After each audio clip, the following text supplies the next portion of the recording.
Stop taking taxpayers for a ride. RideBaby.com. Click, click.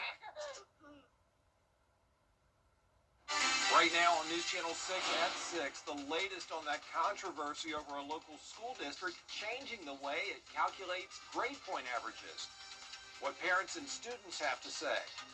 As News at 6 starts now. Live from Television Park, this is WJBF News Channel 6 at 6.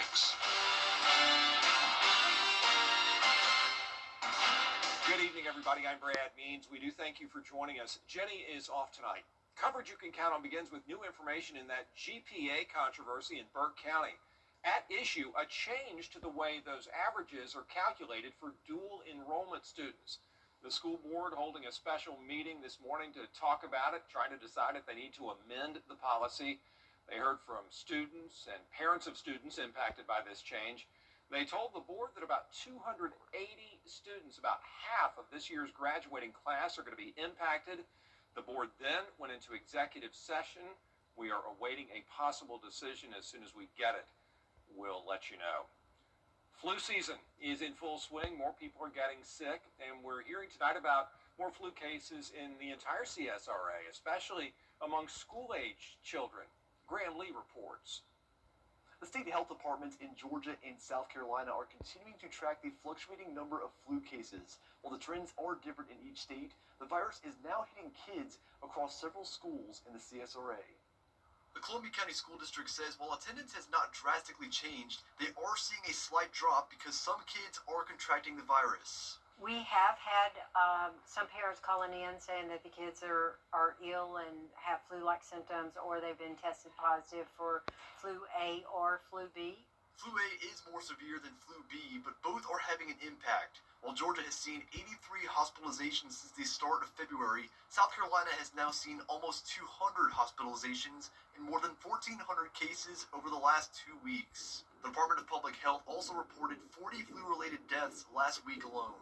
So what you're seeing now is that second peak that we are getting. It's not as high as the first one that we had around the holidays, but we are seeing an uptick in cases. Doctors say one of the best prevention methods is catching the illness early by looking for the signs. From there, getting a flu shot and limiting contact with others is critical.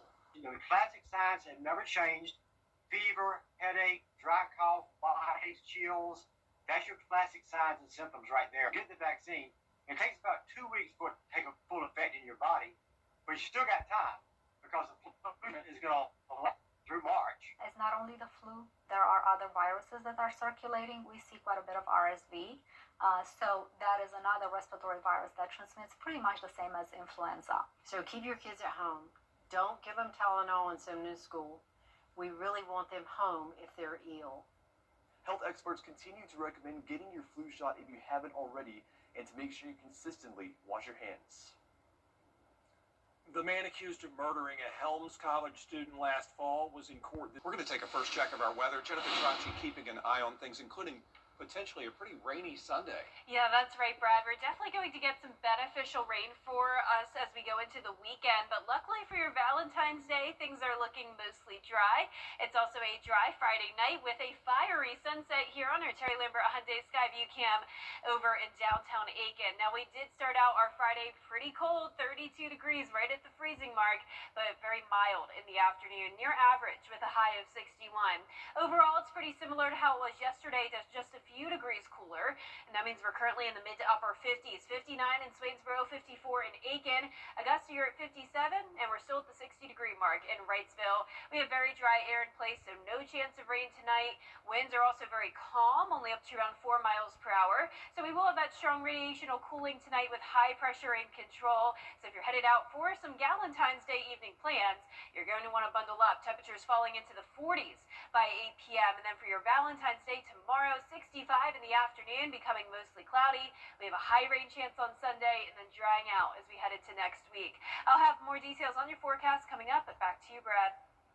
Georgia lawmakers may look at a bill that would eliminate or change the way cameras are used in school speed zones. A similar bill failed last year, but this one's getting new traction after several drivers complained that they got tickets when school wasn't even in session.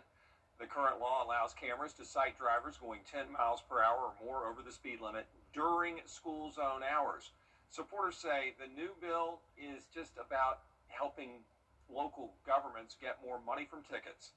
The speed zone cameras are basically a fine, $100 fine every time you speed through a school speed zone. While everyone talks about the importance of that for school safety, the issue is that it does not curb behavior, because you can go speed through a school speed zone 30 times and you'll get 30 tickets 30 days after the incident occurred, in which case you may not have even known that it was a school zone. What we found is some school zones aren't properly noticed. Lawmakers have until March 6th to move this forward or it dies. Augusta's Board of Elections set to decide whether to reduce the number of polling places. The plan, a new era in North Augusta. They cut the ribbon this afternoon on a great new baseball and softball complex at the high school. It's called Jacket Park. For years, teams have had to use the city's rec department fields, but no longer. There they are celebrating the grand opening. It has all the amenities. Congratulations, North Augusta High School. Long time coming. Still ahead on News Channel 6 at 6, President Trump shrinking the Environmental Protection Agency. What opponents say the move may mean for climate change, and President Trump's response. News Nation Saturday, the desperate search that is... Hey, Jenna's back with us, ready to track that weekend forecast. Yeah, we do have some rain coming in for our Valentine's Day and President's Day weekend. I'll have the details when we return. New Tacomas, now with zero... The live Viper 6 Skyview Network, sponsored by Terry Lambert Hyundai. The News Channel 6 mobile app is now even better. Download it today. Now, your most accurate forecast with WJBF Live Viper 6. Day is approaching. We do have clear conditions tonight, calm winds, and that means strong radiational cooling coming our way. So it's still pretty comfortable out there in the upper 50s, but it is going to get cold tonight. Humidity is very low. We have high pressure in control with temperatures in the mid to upper 50s across the board. Not much going on here in the southeast, but we do have that cloud cover to the west of us.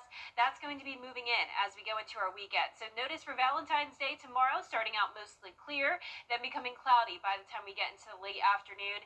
And look at these temperatures, 34 at 8 a.m. We are dropping to an overnight low of 31, and then we will be back into the mid-60s during the afternoon. Here's your President's Day weekend forecast. High temperatures staying exactly the same. Notice the lows as well, climbing all the way into the mid to upper 40s. So no chance of winter weather. It's just going to be a rainy day on Sunday, and overall, this is very beneficial rain for us. So clear conditions tonight. You can see the cloud cover starts to approach the CSRA tomorrow morning. A stray shower will be possible tomorrow around dinner time.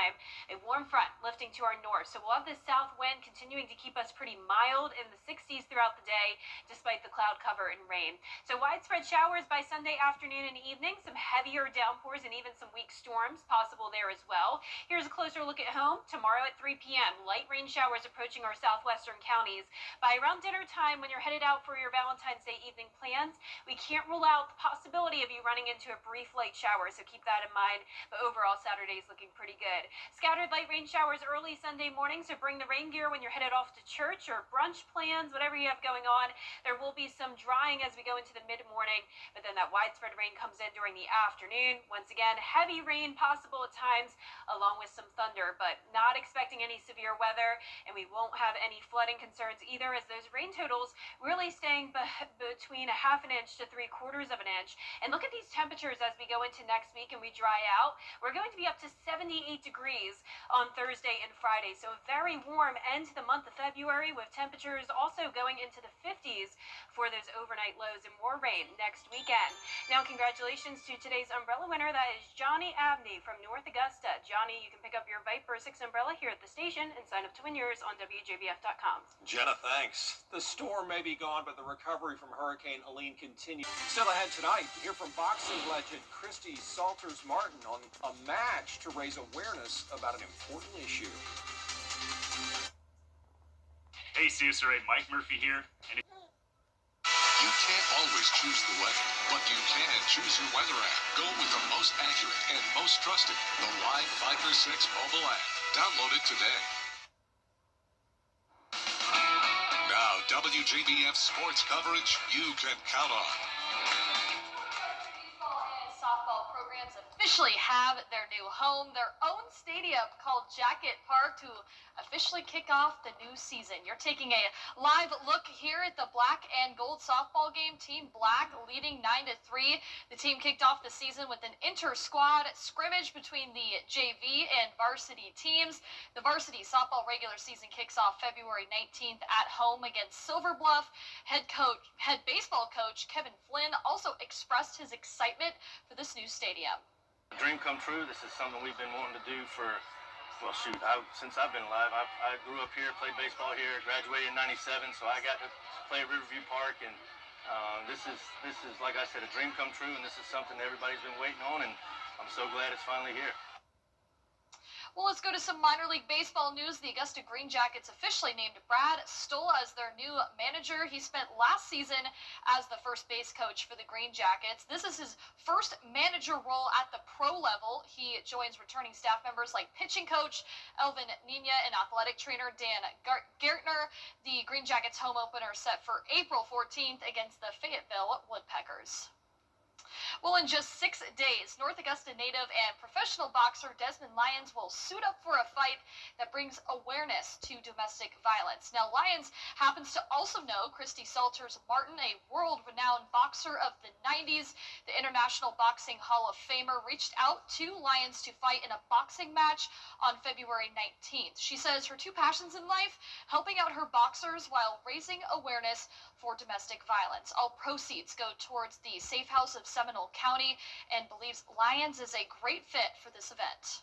Number one, he's a good fighter, and he has that old school mentality of being ready to fight. And his dad is a man that does what he says what he does. So he's a bright light in this crazy business of boxing. So it's a pleasure. I'm always happy to work with them, and bringing him down to Florida, I think will put new eyes on him. Now make sure to tune into that 6 Sports podcast episode tomorrow morning at 9:30 a.m. for her full interview. Now, day 2 at the Pebble Beach Pro-Am still in progress here. Drive, chip, and putt national finalist Akshay Bhatia now holds sole possession of first place at 15 under. Now, how about last year's defending champion and Masters champ Rory McIlroy? He currently sits at 8 under right now, good for 12th place. A lot of tight competition at the top of the leaderboard, Brad. Yeah, at that beautiful course. Gianna, thanks. When we come back, very fitting for Valentine's Day, a special story for you out there somewhere next. We're standing up. How about this for Valentine's Day weekend? A love story between two sweet people, sweet potato people, out there somewhere with George Escala.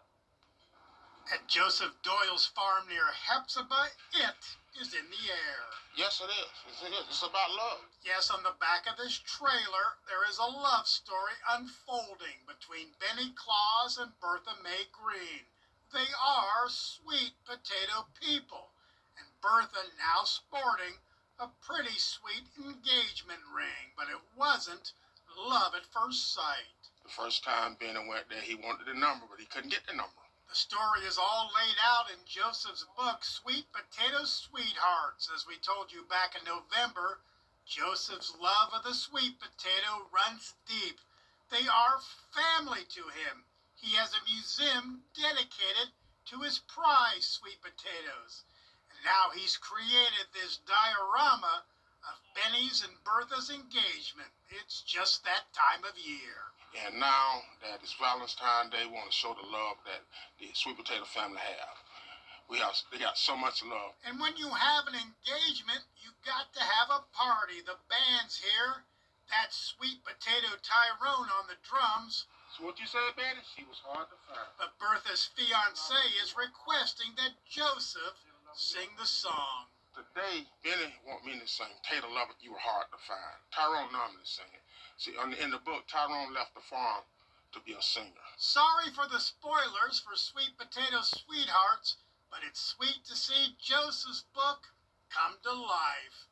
Out there somewhere near Hepzibah, George Escala, WJBF, News Channel 6. Oh, my goodness. Jenna. That is something for sure. Our 10-day forecast is showing temperatures staying mild for now in the mid-60s. Still really cold tonight with a low of 31, but the lows climb all the way into the mid to upper 40s Sunday morning and Monday morning. So no chance of winter weather for us, just plain old rain that we could desperately use. We are in a drought. We'll get around ½ inch to 3/4 of an inch on Sunday. Some weak storms possible, stray showers possible on Monday morning, and then as we go into next week, we're drying out as we warm up to 78 Thursday and Friday, and then another 40% chance of rain the following Sunday. All right, Jenna, thanks a lot. Yeah, reluctant to eat a sweet potato again. It could be one of Mr. Doyle's future characters. Seriously. Right? We have to be careful. Thank you so much for watching. We appreciate it. I hope you have a great Valentine's Day weekend. Good night.